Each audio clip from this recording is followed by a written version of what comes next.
Okay. Can you hear me? Good. Okay. Let's get started. Any questions so far? Yes. In the homework sheet, question 2.4 in problem number 2, the linear algebra. Okay. The definition of the operator K is given with the lower basis I, where the definition is the J I0, where I and 0 are both.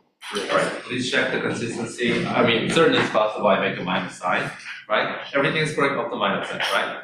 So up 0i or I0, there's a relative minus sign. Bring it down, can give you another extra minus sign. So maximally, I will make a minus sign mistake. Check it. If there's a universal agreement on the correction, let me know. Okay, and then I can share it with other people. Does that give you a sense what you have to think about? Right, and that minus.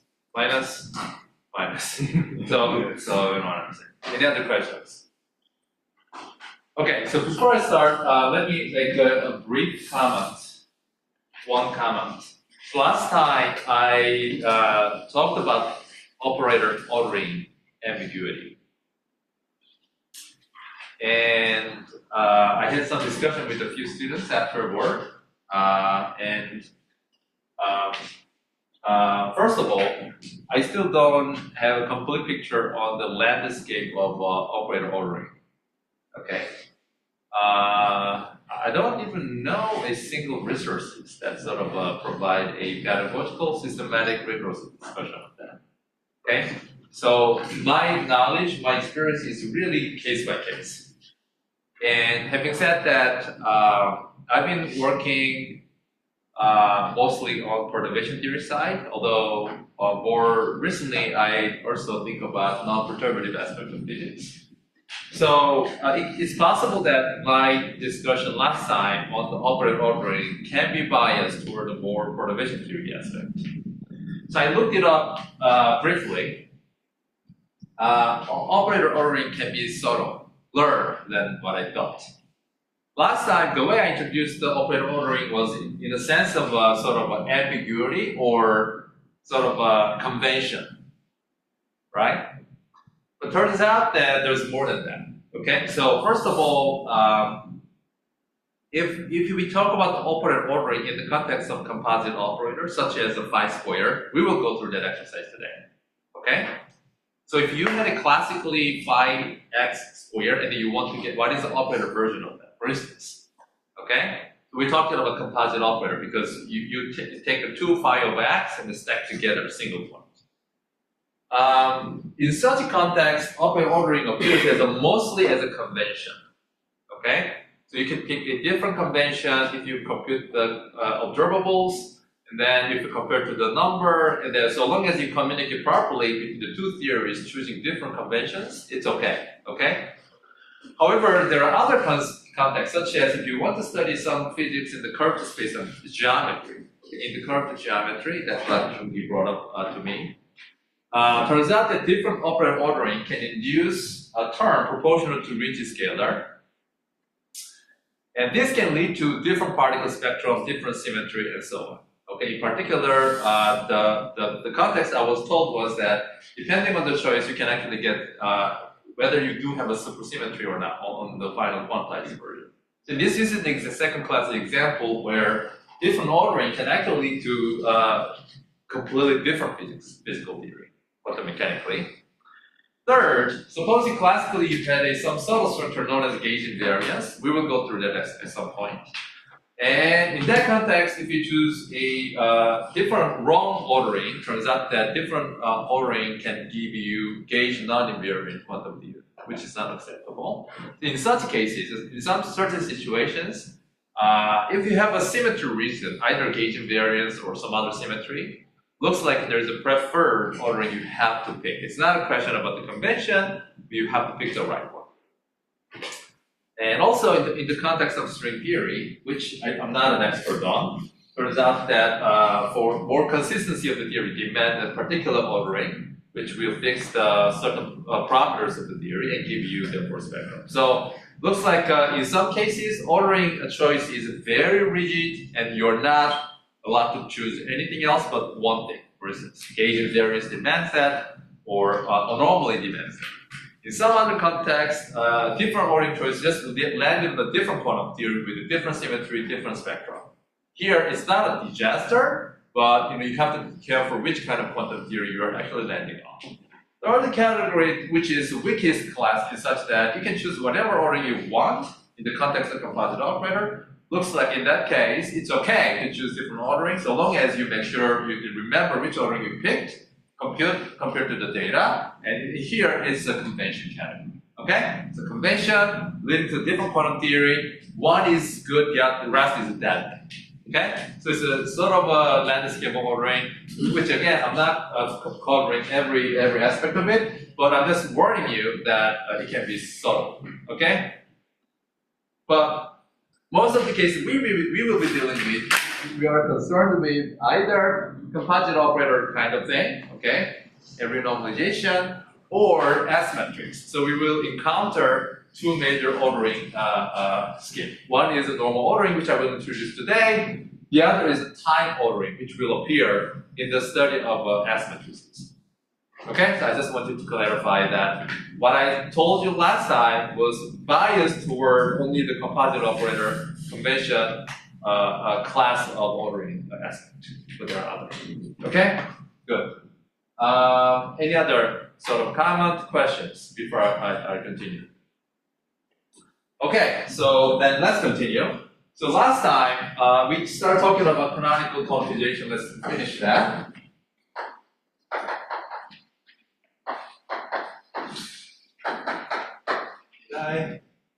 Did I?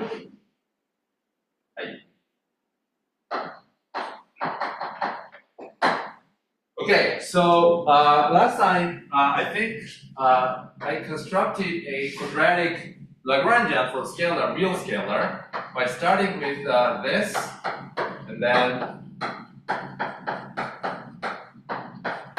that, right? And then what I did was that I used the Euler-Lagrange equation, right, which we studied, right? So Lagrangian, and then you pass on to the Hamiltonian, we're going to quantizing it. So we derived equations of motion for quantum field theory by varying the action, as you saw. And then from that, we find out that minus b over a has to be interpreted as m squared, right? Because if you do it, basically you want to see that that thing has to satisfy this equation of motion. So I did a two scaling of a field, right? First of all, I wanted to introduce 1/2, and then I want to scale up such that I get rid of this b factor. And then so I got this, and at the end of the day, we got the following answer. So half minus half m squared y squared. However, last time, I don't know if I said that or not, in principle there's an ambiguity, but I choose plus or minus this overall thing. So it looks like, regardless of the overall choice, it looks like we can still get the same equations of motion. Because you might get overall minus sign there, right? Which gives you the same equation of motion. And then today, right after, we will show that you should pick a plus sign here. With the metric convention that we are using, metric is the type of plus, minus, minus, minus convention. It should be plus, okay? And we'll see why. So I think this is where we left off, okay? That overall factor is not affected by convention. We'll see. Oh, true. Yeah, that is true. That is true. Yes, that is true. You will see why the sign is fixed, which is nothing but the condition of lower bound in this of the Hamiltonian, as you will see right away. Okay, so let's quantize it. So we have to first have Lagrangian to Hamiltonian density, right? So for that, remember we had a conjugate momenta from Lagrangian if you had a generalized coordinate. So for us, therefore, what we have to do is that we are going to introduce phi of x for each space-time point, because these corresponds to all the degree of freedom counting. So we have to do this of phi a x of dot. Obviously, this is nothing but phi dot of x. So let's forget about this species index for now, because I'm looking at just a single scalar field. So I'm going to drop this little a. Hence, this will be also just written as the phi of x. Okay? So let's actually look at it. So Lagrangian, for now, let me just pick a plus sign, because otherwise I will have to carry on a plus minus everywhere, which will be disaster, right? And then only after let's come back to this sign. So let's look at it. So there's half everywhere, so let me just pull that out. And the first time derivative, so I have a phi dot square. And then I have a special derivative, which will give you greater than phi square. And then finally, I have an x squared. And so for that particular sign, obviously, depends on the sign. Really? And we'll see. Let's carry out the exercise. Now, so let's derive then conjugate momenta by actually doing this derivative by that. What do you get? Well, by that. So in this theory, which have a single quantum field, then you have a conjugate momentum which is non-vanishing. Good. And obviously, remember, this is the case where the relationship can be inverted. You might say, I don't see what I'm talking about. But remember, in general, right? If you have many generalized coordinate q, and then corresponding thing, this is to be viewed as a QA dot. And then, in order to pass on to the Hamiltonian formalism, you want to be able to convert Q dot in terms of a P and Q function, right? So obviously, this is a trivially invertible relation, right? Whenever you see phi dot, that's just equal to pi. Good. Okay, so now we can actually construct the Hamiltonian. So Hamiltonian is a phi dot Lagrangian. Okay, so minus minus becomes a plus. I have this is phi dot, so phi dot squared minus half phi dot squared. So I get half, and half of phi dot squared is nothing but pi squared plus gradient pi squared plus x squared pi squared. So far so good. Okay. Now you see here why here I have to choose plus sign, right?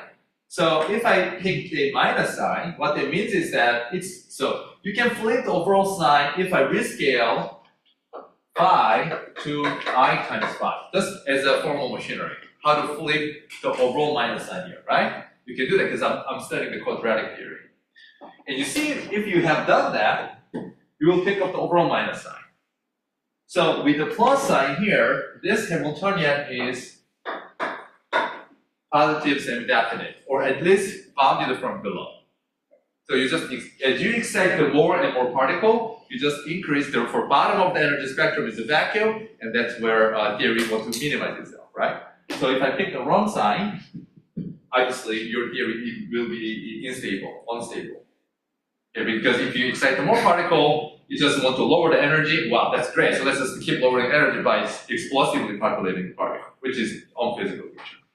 Okay, but also from this exercise, you can also see immediately that why we use this version of Legendre transformation instead of overall minus sign too, right? Because again, if you had a minus sign, you have an overall minus sign. Again, you have that problem. Good. So those are the physicality conditions. So now you have a Hamiltonian, and you are ready to quantize. So quantization in canonical scheme is to impose phi of x t, phi of y t, the equal time computation relation to be 0, right? So this is equal time computation relation. And we want to impose the same thing for phi dot, but here I have to rephrase in terms of pi. So you're going to impose the same thing. Okay. And then on top of that, obviously, we have to impose something which is analogous to this, which is first we had a crossing bracket, and then this was delta. So we want to impose something like that, right? So I'm just first writing the more classical mechanics version. And therefore we have to impose the Dirac delta, canonical delta. And but in the case of field, obviously we have to also impose the delta on this labeling x. So the analogous expression therefore will be phi of an x t will be h bar, but we can drop the h bar. That's nice. So this will be the condition we will impose. So remember what we are doing, right? So we have done one exercise, and then we are constructing a new formalism which spits out the result as an output of this no-brainer machinery, right? And this is a result of taking and computing the Poisson bracket structure at classical level, just promote to the commutator, and these will be what we are imposing, right? Good. Okay, so that's the prescription we have to do. Now we're going to make use of that. But on top of this, remember, you recognize this set, again, from another direction picture. This is, you recognize that as a causal initial conditions you impose, right, on the dynamics. But what about the equations of motion at quantum level? We talked about the equations of motion at the classical level. What about the equations of motion at quantum level? And so quantum equations of motion, you remember that if you have a function defined on the phase space in classical level, but now you pass on to the operator level, that will be promoted to, so I'm temporarily putting head everywhere, just to emphasize that I'm looking at the operator equation. So this is the case that you wanted to look at, right? So for this particular theory, let's do that exercise. Go there. So what will be the thing that you want to look at now? Well, let's look at now as an operator, right? What is a phi dot? Yes? What is phi dot? Well, I will look at a Hamiltonian and then phi. Because once again, this is one of the variables. It doesn't have explicit time dependence. Remember that discussion, right? I'm looking at the function as a q, p, and on top of that, there's extra dependence. That's what this is relevant for. But phi corresponds to one of the q, basically. So what is that? Let's compute it. So we have a Hamiltonian right here. So I had I over 2. And then this is a Hamiltonian, right? So I have to have a Hamiltonian, the integral of volume, and the Hamiltonian density. That's what I have to do. So I have pi square of x. Let me make sure. I'll make sure. So x and t. Anyway, let me drop t for a second because it's too much notation. Square on x, and then m square x. And then suppose I look at a phi, which is okay, so that's anyway, not conventional choice, but that's what I meant. Is that clear what I'm doing? I'm literally computing this. So phi has a non-trivial commutator with only pi. So that's clearly 0, right? But what about that? So if you want to look at the gradient of phi of x and then phi of y, that is basically the same as taking a gradient because that we explicitly act on the x, then phi of x and phi of y. But since this is 0, that's also 0. So I don't have to compute it. That doesn't give you any non-trivial answer. Is that clear? But the only non-trivial answer will come from this commutator. Okay? So that should give me I over 2. I have 2, so you're gonna have a twice, 2. And then this is backwards, so basically I want to look at the phi with pi, that gives me plus I answer. So I have a minus I, pi of x, and then delta x minus I. Okay, so therefore cancel, I get height of, well, y. Clear? So that's first equation of the motion we get. What about the second one?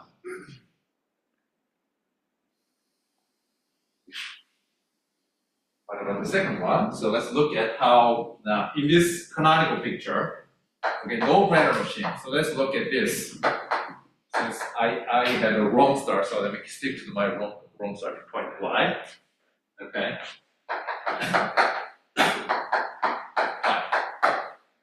Okay, so you do the same thing. Well, let's just at least write down and then look at it.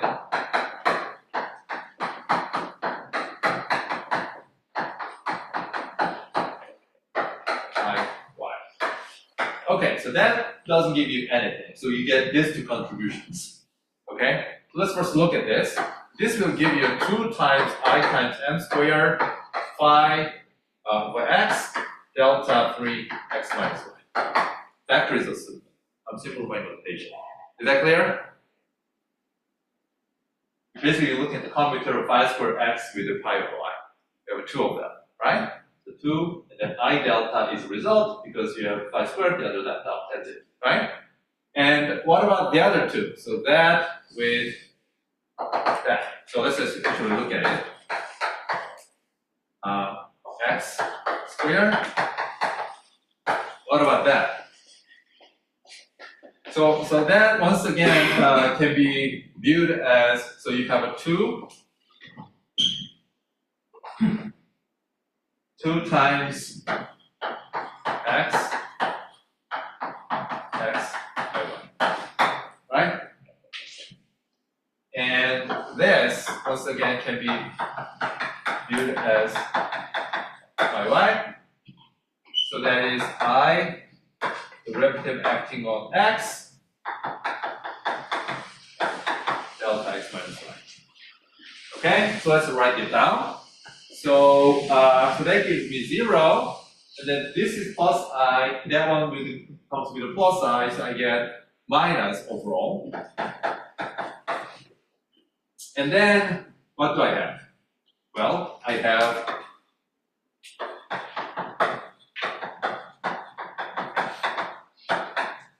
first this, and then, oh, there's minus sign, good. So m squared by x. This is what I get. Oh, I forgot the delta.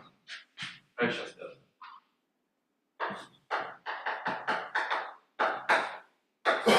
Okay, that's I have. And then I can do the integration by parts, so this will be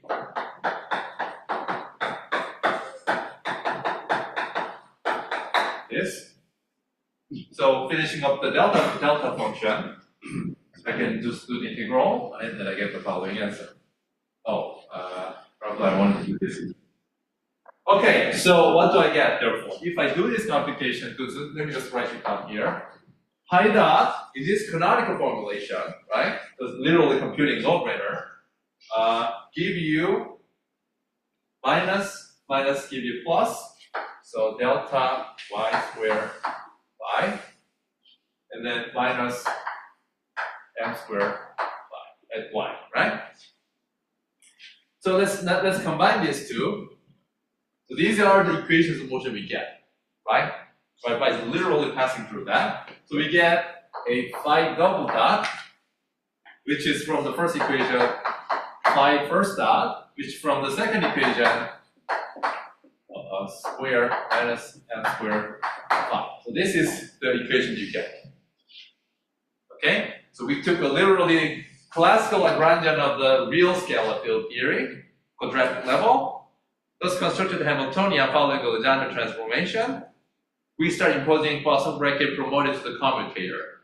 And then we just start deriving equations of motion, right? The formalism suggested.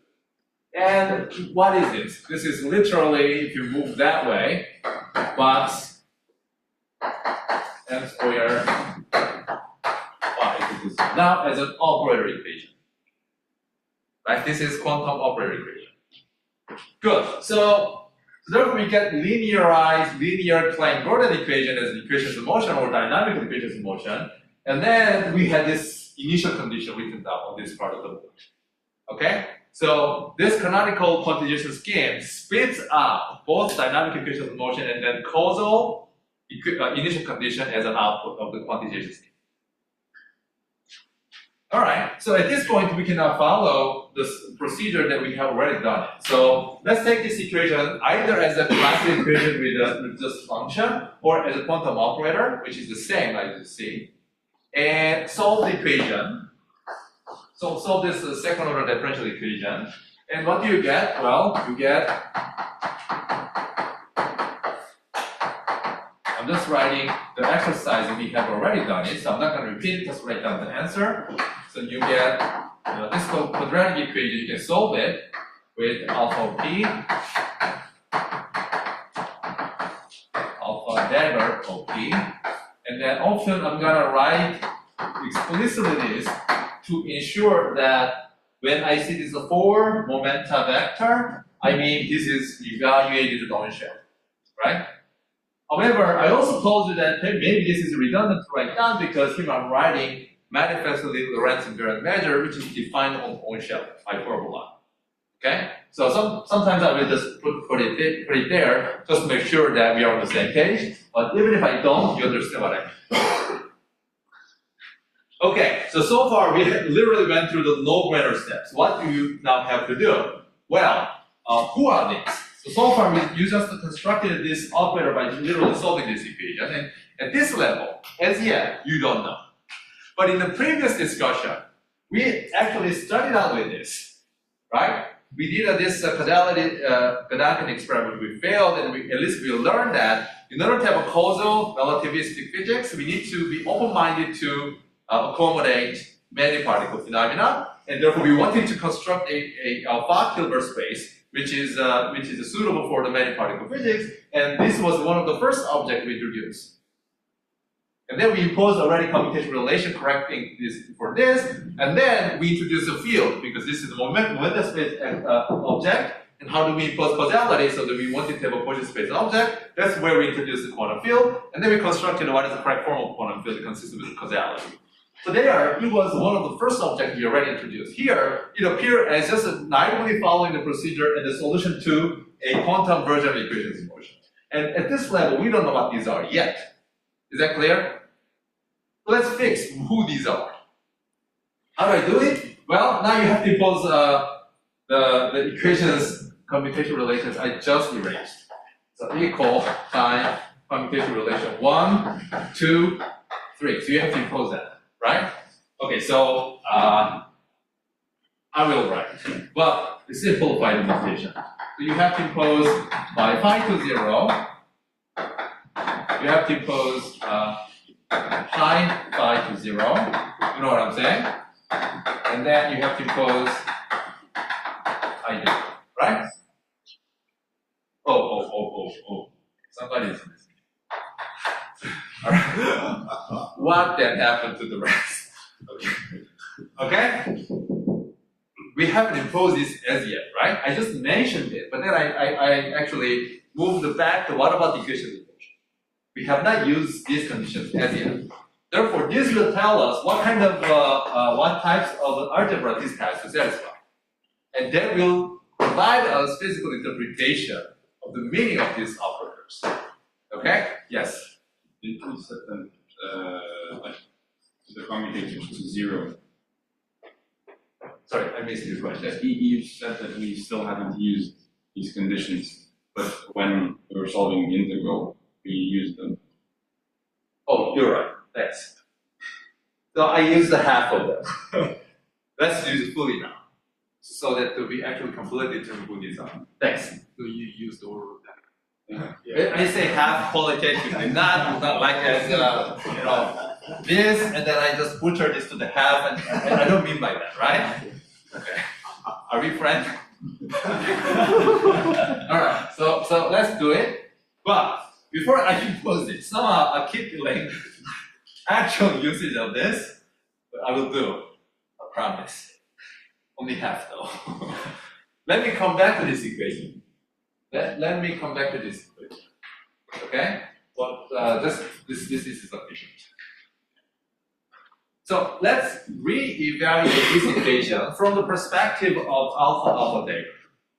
Because now we went through everything in terms of phi and pi field, right? But now it's time to understand what this alpha data are. So therefore, I'm gonna just go through that again, but in terms of this alpha data. So let's do that. First of all, what is a phi dot? Phi dot, if you take a time derivative, you are gonna bring back the temporal component from here, from there. So you first should get, from left side, you should get minus IEP. So I'm just gonna pull it down, and then you're gonna get e to the minus x alpha p. So I'm just gonna not use this subscript notation, just save some time. And then I p dot alpha p. Right? So this is what you get from left hand side. Okay? What about the right hand side? Which should be equal. Now this, and then we can write down Hamiltonian. Where is it? That Hamiltonian. So we have a field, so I'm just going to use a field operator expression, so which has a dp, and then I add an I, right? And then Hamiltonian, and then this thing has alpha p with e to the minus ip dot x, and then plus h alpha p dagger e to the minus alpha p, right? So this is the right hand side. So I'm gonna just compare these two to read off the meaning of alpha in this language. I think it should be four. Where did this come from? Oh, I here, you mean? Special I. Wait, the explanation. That's what I meant. Okay. So if you really focus, you realize, yes. Where does the additional factor of minus IEP on the left hand side come from?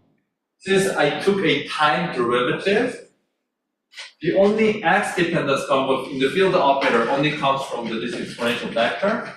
So so this is temporal component is an EP, and then there's a special component. So I'm pulling this out.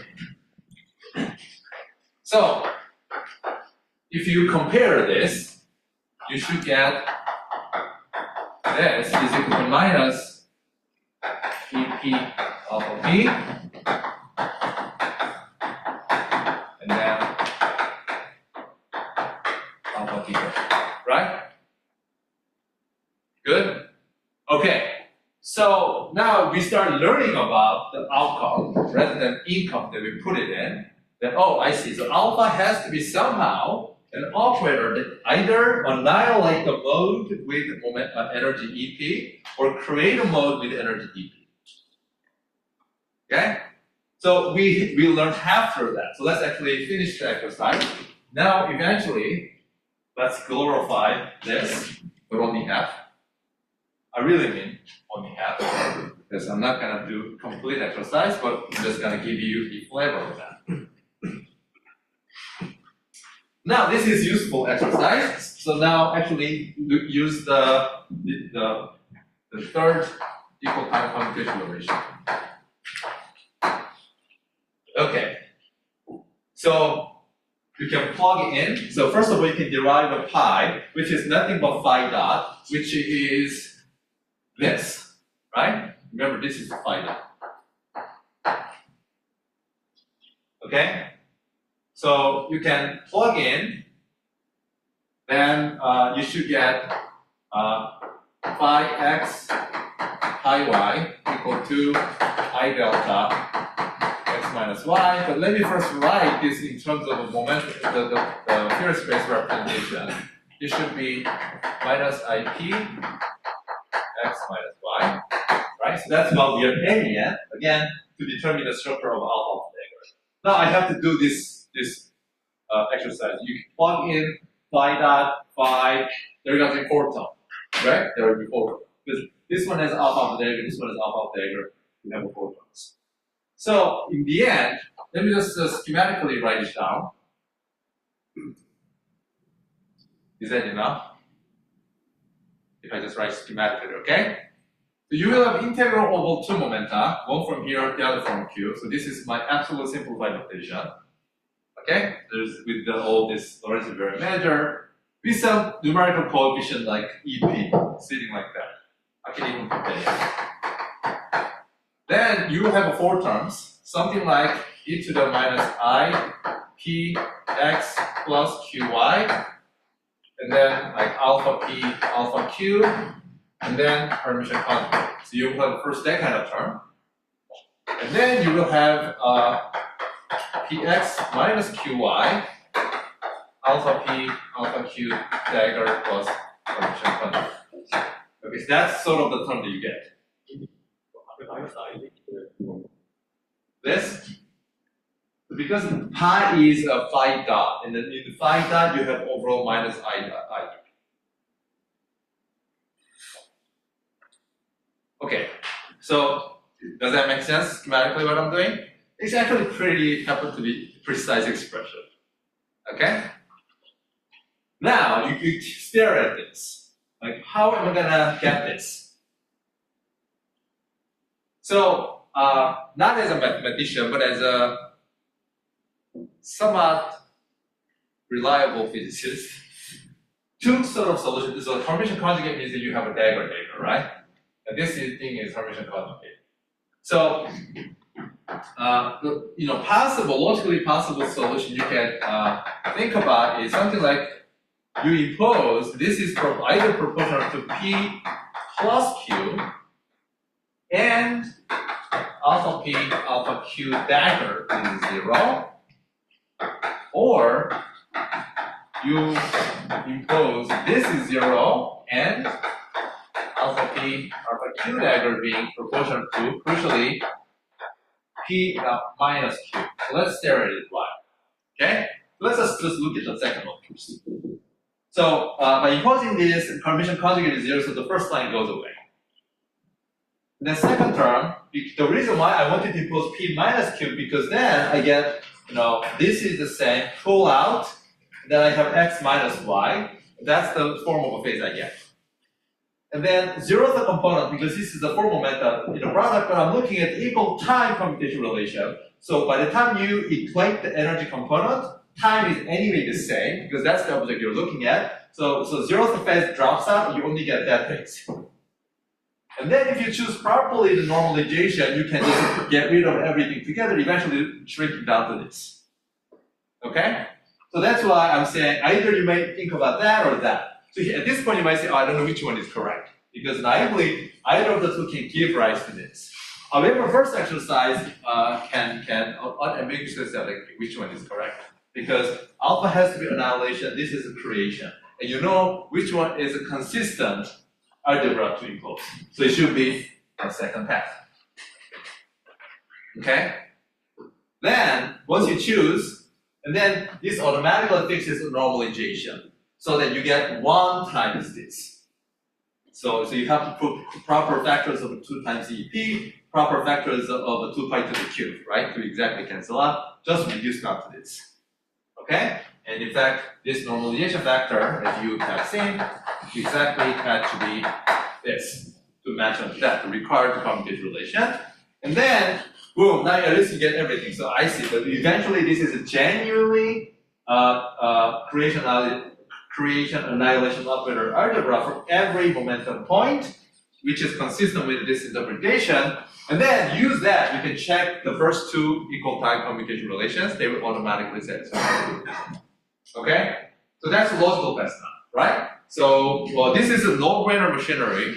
You should be somewhat surprised that, okay, we just constructed Lagrange just based on the locality and Lorentz invariance. Locality in the sense that you constructed action as on a single 4 integral, and then Lagrange density. And then you just run the machinery somewhat, but pass on to the Hamiltonian, and then just impose the correct commutation relation, deriving quantum equation in motion as a consequence of a Heidelberg picture equation, and then demanding equal time commutation relation somewhat spits out the correct algebra structure for alpha for data. And therefore, you can declare at this point, at least if it's a free field theory, you can construct the entire correct Fock space you want to construct. Now, I think at this point, you might wonder, what's the magic? Why this formalism know about the causality? Looks like that's a very subtle thing we played out. Why this thing knows about that? Why Poisson bracket knew about that?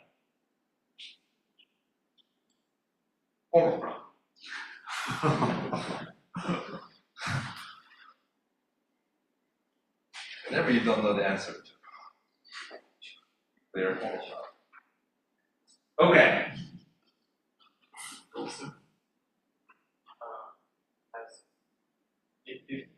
If there's people for other field, you can always get and operate satisfy same with possible. So the question is, if we consider spin operator, spin the field. Yeah, spin the field. Good. So I think, I don't know if this is this semester or any of you took my QFT before? I'm asking because to ask when I talked about this question. At some point, if you sit through the second part of the lecture, at some point we will construct spin operator, spin the quantum field, okay? And also quantization and so on and so forth. But guess what? Regardless of the spin of the quantum operator, eventually this is the equation you want to find satisfy. Classically, it only tells you this is the equation you want to satisfy, right? Because you know there's a particle with a mass, and then what kind of dispersion relation you have to satisfy. And in case you have a C what's known as the Dirac equation, you know that you might get something like this, fancy equation. But you know this is this guy's that equation, but just decomposed. I'm asking if we have that Dirac Which that equation or that equation? Real Dirac? Okay. You said this is not a real one. quantum operator, Dirac operator satisfy. I know that the quantum operator satisfy that. Yeah. And can we generalize that into general species?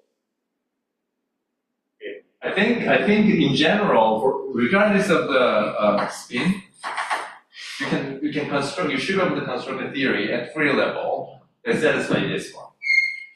That one is trivial. This is trivial at this point, but this is the okay. Because you proved it.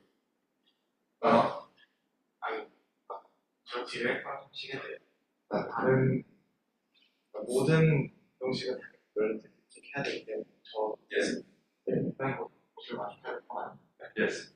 디렉 방식이랑 그런 다른 스피너나 스피시스트랑 퀘이션 또한 저의 오퍼레이터 수준에서 퀘이션 클래식을 보정을 안 적어야 I think it should, and it will. There's an extra step, if you will. I don't know. I have to recall. I don't know if you run like literally this machinery, it spits out exactly the equation somehow you subjectively like to see. That probably is not guaranteed. But as a part of internal consistencies, you will speed it up. For instance, this is basically saying that this operator can be taken square root of that, right?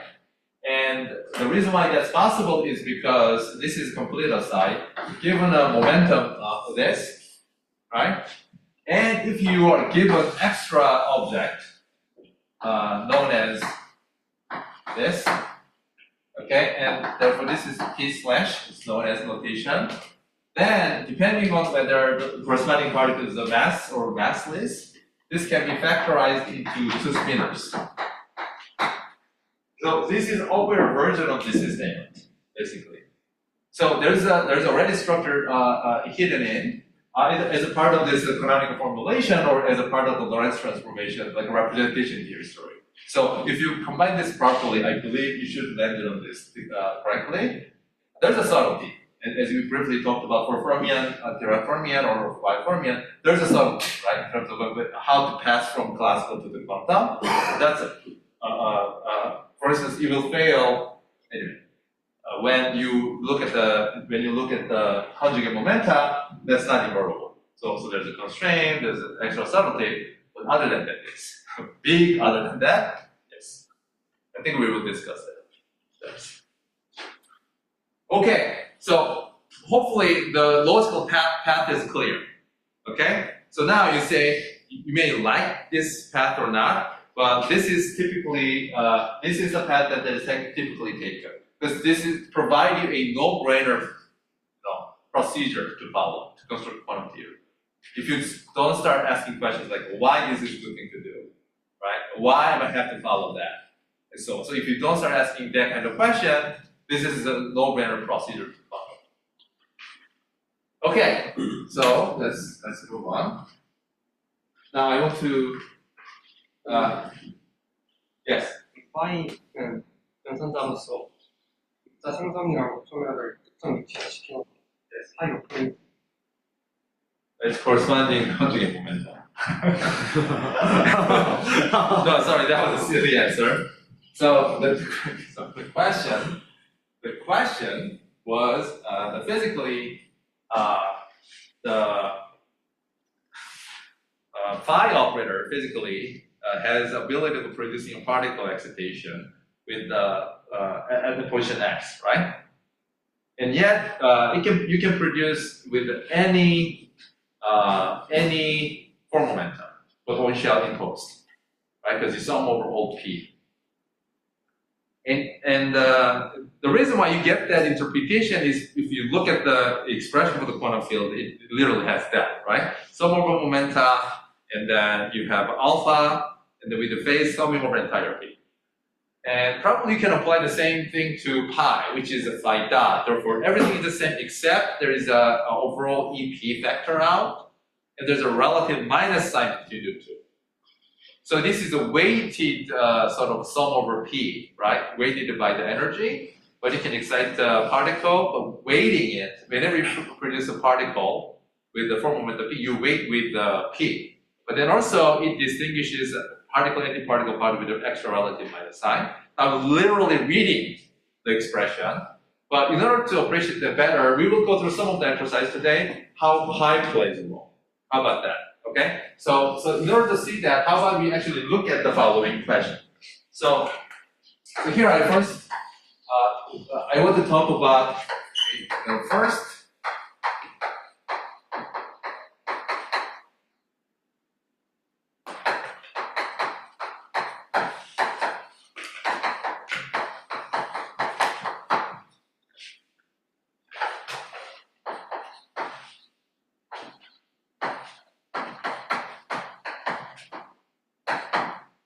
so I'm going to go through one simple exercise which we will see the first infinity appearing in QFT. So to this end, recall that we wanted to, so we constructed a Fock space.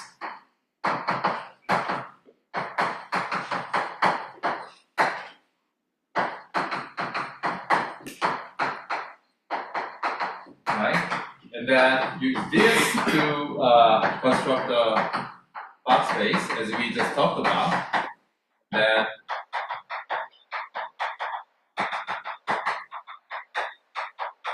so from this we say, okay, so what is the good expression for the Hamiltonian? So good expression for the Hamiltonian is integral over P3x, also right? And then you want to basically have a counting operator, and I want this to be Lorentz invariant, so let me use that. And then, every time, at every momentum site, you count the number of excitations. Remember, we are doing occultation number representation. That was the motivation. And then I weight that by the energy of that excitation, sum over. And this, if you wish, it should be the same as literally summing over just P3P, energy, and regular or quantum mechanical version of a number order. Okay? With the normalization to be just the delta function. Okay? And then we do the same thing for the momentum, similar. Now, so that was what we wanted to see when we were actively constructing box space, right? Now let's see what kind of this structure we actually get if we just run through the canonical formalism. Okay? Again, everything is output. So that means that we're going to just construct this H, which is D3x Hamiltonian. And then Hamiltonian, you know what that is, because well, let me just write. What was Hamiltonian? F pi square gradient phi square m square phi square. Right?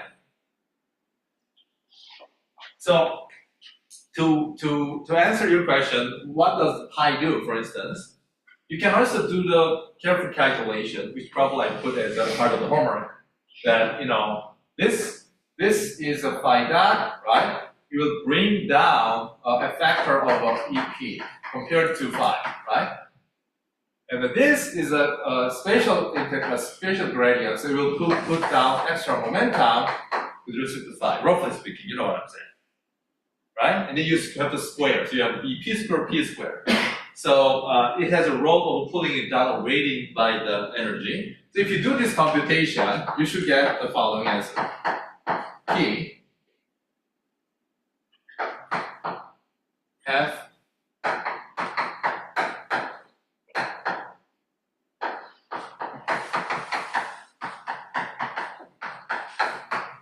yes. Or if you want to see the relativistically normalized version, basically you replace D3P with the D3P over 2 S, as you talked about, and then you replace that with this alpha P, right? So everything just goes that way.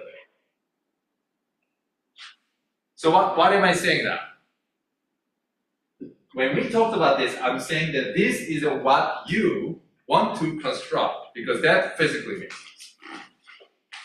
And this is what the canonical quantization of classical field theory give you as an output. Okay? So far everything looked beautiful. Everything seems to be working out. Perfect. Does this working? Is this good? Let's actually check.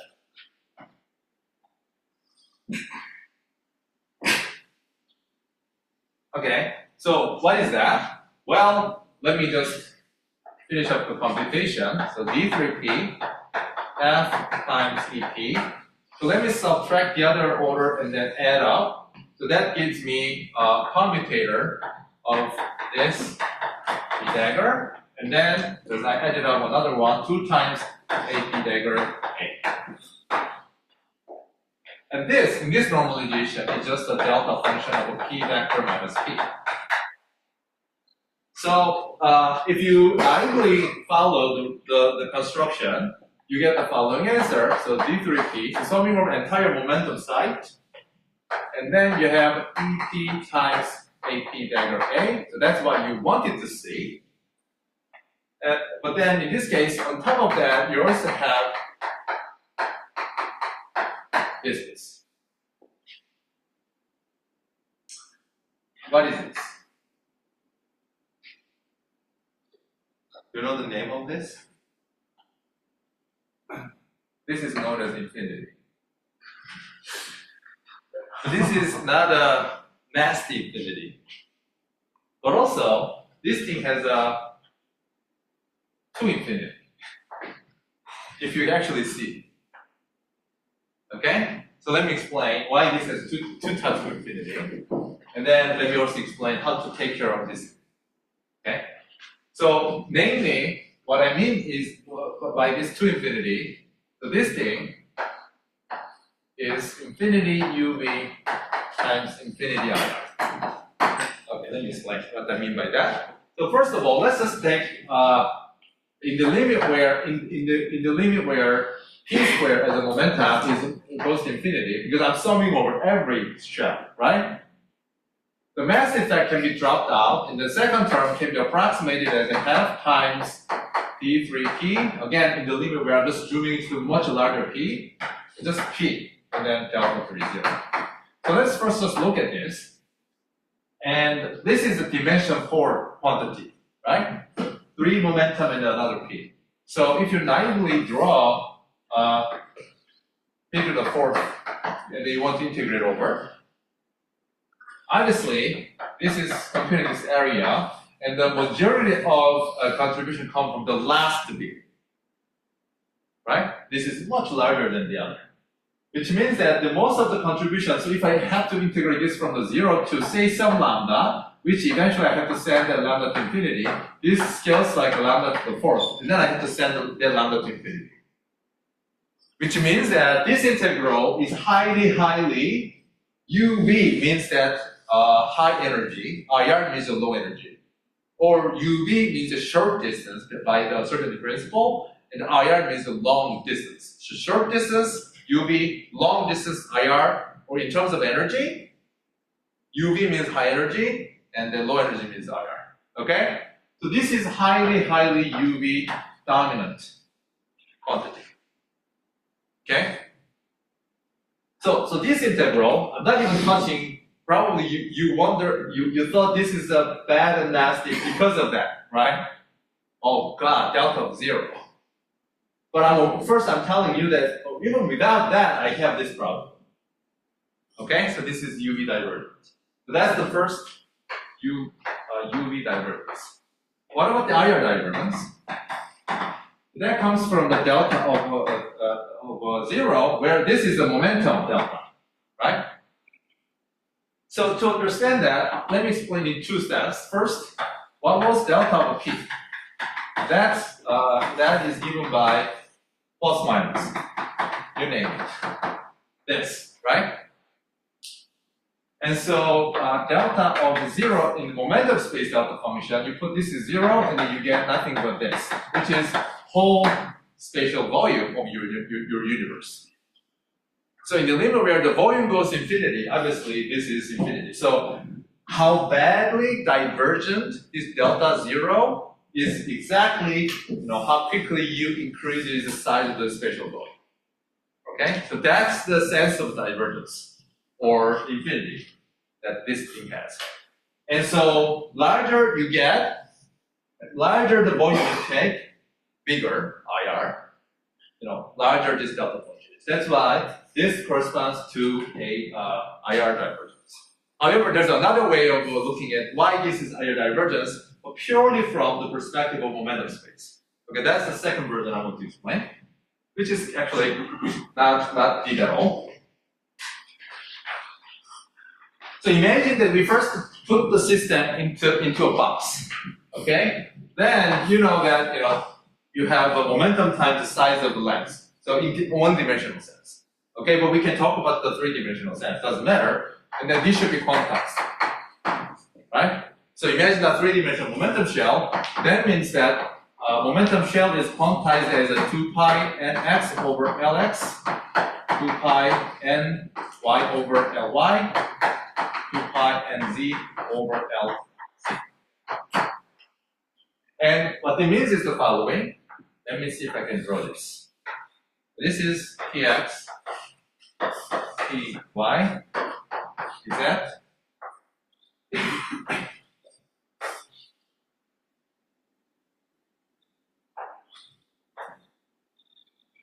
So suppose I pick a fixed radius p. Okay? Let me say that again. I'm going to consider a fixed momentum shell. And here, the divergence comes from because I'm going to take a larger and larger and larger p. Here, let's just take a fixed p. And then delta, the modes, size of the p mode is controlled by this thing, right? Actually, it should take just the 1 year. That's the single beam size. And then you see that as you take L, X, L, Y, LZ to infinity, for fixed momentum shell, the mode number, the size of the mode becomes smaller, you start packing more and more mode into that. So by taking larger spatial volume, you have to sum over way more P mode with the fixed momentum shell. And that is the IR divergence. Okay? So this is known as a 0-point energy, probably you haven't seen, because in the harmonic oscillator, you have, what do you have? N plus half h bar omega, right? So this corresponds to actual excitation energy, but without doing anything, you still have this energy, right? That was a 0-point energy. That is exactly that, has omega, which is EP, but how many such 0 mode do I have, right? The delta of 0 counts exactly the number of the 0 mode you have to count, but that is controlled by the size of the volume. As you increase the size of the volume, you have a way more 0 mode energy you have to add to it. Okay, that's why you have this. Is that clear? And then for every momentum site, you have a 0 mode energy. You have to sum over. You have infinite amount of the sum you have to do. This is nasty divergence. But it's not too bad. Okay? We can make a friend with it. At least in special relativistic form.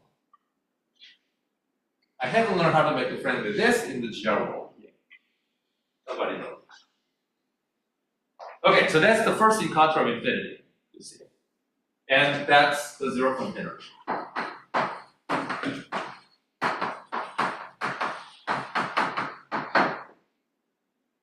So let me just say a word. In a world with only special relativity, more precisely without a geometry and a general relativity, this types of 0-point energy is not harmful. It's not bad. And you can always just get rid of it. And first of all, let us see why this is not a harmful thing to do. Why this is not too bad. First of all, in this is special relativity. So for instance, we're talking about flat space QFT, not curved space. Flat space with a fixed geometry. So meaning geometry, space-time geometry is not a dynamic degree of freedom, and then this is not 0-point energy divergence. Divergence is not harmful because in this example, we only measure only energy difference is unobservable. Not the absolute energy, but in a special relativistic world, only the energy difference is unobservable. So very quickly, so let me just tell you quickly, super quickly. Let's just take quantum mechanics. And then you have a psi of t, and it's going to evolve according to ET of that. Right? So this is how your state evolves.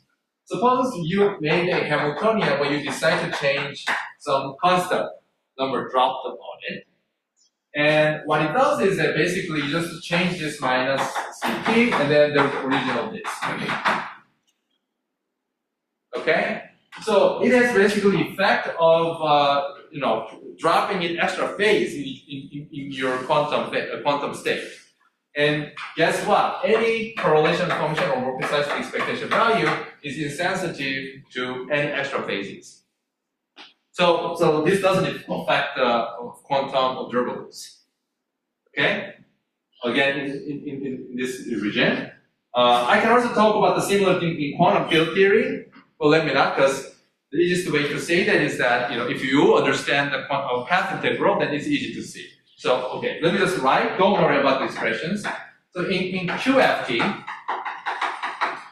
the big class of observables are labeled is written by what's known as a time-ordered correlation function. Don't worry about it, which is given by what is known as some path integral. Okay. But the crucial thing is that it is always defined by its normalization. There's normalized partition function. And whatever you add to the Hamiltonian with an extra phase, or Lagrangian by the extra constant phase, it always cancels out against by this normalization. Hence, any correlation function is insensitive to that change. Again, it's very similar to this story. Okay, so don't worry about all this formal expression for now, but I'm saying in the QFT flat space and time, that's not a big deal. So we can say, let me just add a minus of that and drop it. That's one way of doing it. But instead, I'm gonna teach you how to do it by inventing some fancy operator ordering. Because at the end of the day, that feature came from literally operator ordering. So in other words, when you pass it on to quantum theory, so that issue, the zero-point energy issue, came about because either when you quantize a theory, whether you already land on EP dagger this versus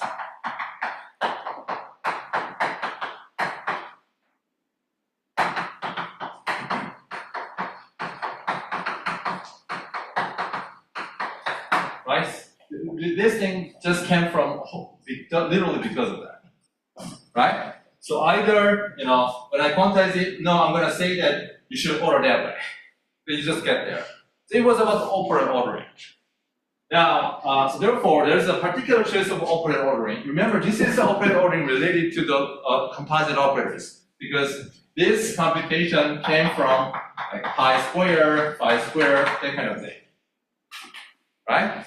So when you have this free field, and then you're computing an object that involves composite operator, meaning you pick a two operator, and they stack on top of each other in terms of space and time, right? That's when you got this issue. So the normal ordering, which I will not explain, can take care of this.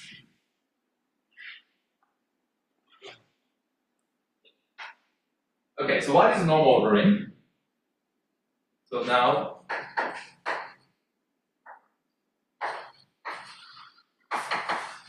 the normal ordering is basically say, put annihilation operator to the right of alpha day. You're welcome. So let me demonstrate that.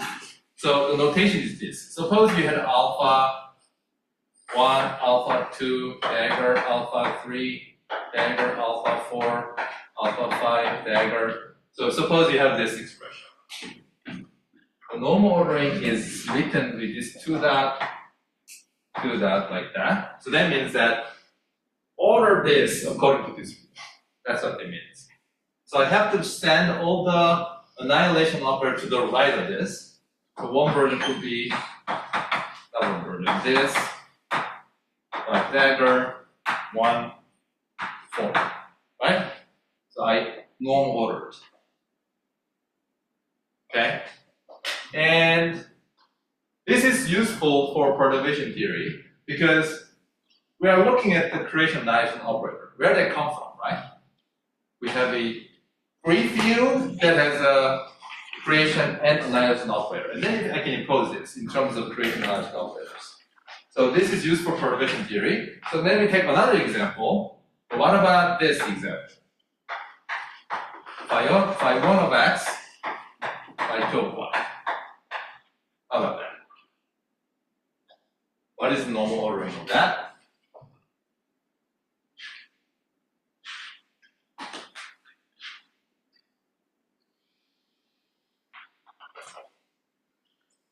So to do this, let me first write this way. Phi 1, okay, so let me drop x means 1, y means 2, so I don't have to do it twice. 1 minus 2 plus 2 minus. And remember, this is alpha diagonal plus is alpha diagonal. So everything is backward, right? This is no plus, therefore plus. This is either the minus, either there's a plus. It's maximally reversed. Okay? So, let's do the normal ordering. Alpha is normal ordered, right? So, I'm just gonna write plus.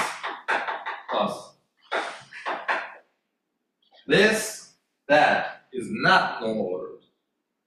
Right? Alpha to the right of the dagger. So I have to flip it. Alpha 2, alpha 1 plus. That's special case. This is already normal ordered.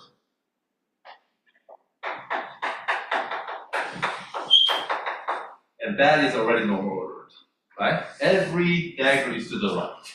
Sorry, to the left, by definition. So this is normal ordered version of this operator. Yes?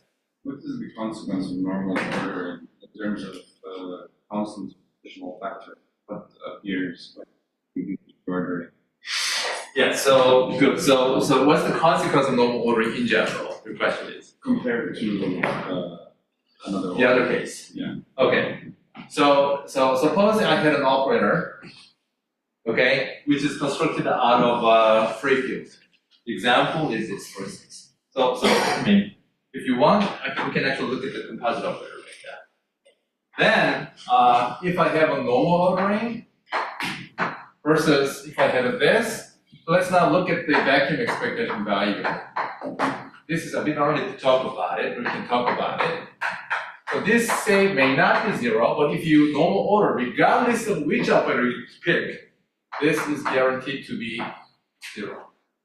Because every annihilation operator is to the, every annihilation operator is to the right. So you hit the vacuum 0. You might say, what about if there's any piece that only has creation operators, just like the last piece? That's okay, because you have another vacuum acting from the left. And so if you have a creation operator, this is 0. So this is guaranteed. What happens if both portions? You mean O itself? Oh, you mean O? Yes. So this is a construction to avoid that.